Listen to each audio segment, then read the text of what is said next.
అసలు రైతులు రోడ్డు ఎక్కాల్సిన పరిస్థితి ఎందుకు వచ్చింది? మీరు గన ఎరువులను అందించాల్సిన ఎరువులను అందించి ఉండింటే అసలు ఏ రైతు రోడ్డు ఎక్కే పరిస్థితి ఉండేది కాదు కదా. మీరు స్కాములు చేయకపోయినంటే ఎరువుల విషయంలో ఈ పరిస్థితి వచ్చి ఉండేది కాదు కదా. ఎరువుల కోసం 2 నెలలుగా రైతులు పడుతా ఉన్న అగచాటు 2 నెలలుగా జరుగుతా ఉంది. It's not something over night జరిగింది కాదు. అసలు ఇంత అధ్వానంగా ప్రభుత్వాన్ని నడుపుతా ఉన్నారు. ఎరువుల కోసం అసలు రైతులు ఎలాంటి అగచాట్లు పడతా ఉన్నారు అనేది ఒకసారి ఫోటోలు ఒకసారి చూపించము. ఒకసారి రైతులకు ఎరువులు దక్కక కృష్ణా జిల్లా ఘంటసాల మండలం లంకపల్లి పిఎస్సి వద్ద పార్వతీపురం మన్యంలో విజయనగరం ఎస్కోటలో ఎరువుల కోసం బారులు తీరిన రైతులు, రాజంలో ఎరువుల కోసం రైతులు కొట్లాట, అనకాపల్లి తుమ్మపాలలో రాత్రి సమయంలో ఎరువుల కోసం పాటలు, రాత్రి సమయం, తూర్పుగోదావరి జిల్లా తాళ్లపూడి మండలంలో పరిస్థితి అది, ఏలూరులో పరిస్థితి అది, నూజివీడు నియోజకవర్గంలో పరిస్థితి అది, ఎన్టీఆర్ జిల్లా గొల్లపూడి ఎరువుల కోసం క్యూ కట్టిన రైతుల పాదరక్షలు, గుంటూరు జిల్లా రేపల్లె వ్యవసాయ మార్కెట్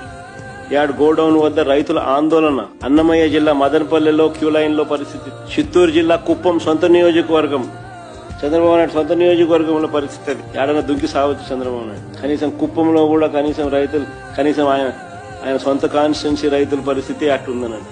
ఇది వ్యవసాయ శాఖ మంత్రి కాన్స్టిట్యున్సీ. శ్రీకాకుళం జిల్లా మంత్రి అచ్చెన్నాయుడు నియోజకవర్గం టెక్కలిలో పరిస్థితి అది. క్యూ లైన్లలో ఇద్దరు ఏదైనా బాయోగి ఏదైనా చూసుకొని దుంకుతే బెటర్.